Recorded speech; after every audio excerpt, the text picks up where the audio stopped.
iconic landmarks មួយចំនួនដែលអ្នកទាំងអស់គ្នាគួរ visit ពេលទៅដល់ London and welcome back everyone to my UK vlog with Springboard. Okay, let's go.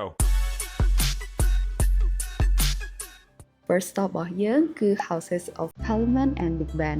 ដែល originally សាងសង់ឡើងជាកន្លែងស្នាក់នៅរបស់គ្រួសាររាជវង្សហើយអ្នកទាំងអស់គ្នាមានដឹងអត់នេះគេហៅថា Elizabeth Tower not Big Ben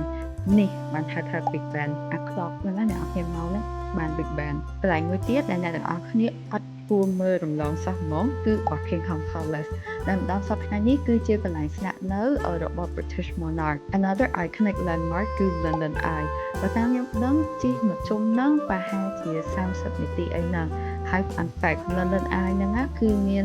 32 capsule ប៉ុន្តែអត់មាន capsule លេខ13ទេពួកអីនៅហ្នឹងគឺគេ consider លេខ13 unlucky ហើយអ្នកទាំងអស់គ្នានៅ London ហ្នឹងមិនមានកន្លែងដើរលេងតែប៉ុណ្្នឹងទេគឺនៅមានកន្លែងដើរជាច្រើនទៀតអញ្ចឹងបើសិនបើអ្នកទាំងអស់គ្នាកំពុងទៅដល់ London ហើយកុំភ្លេច research ទុកមុនផងថាកន្លែងណាដែលអ្នកទាំងអស់គ្នាគួរទៅអញ្ចឹងណាហើយចាំជួបគ្នានៅ vlog ក្រោយៗទៀត Bye bye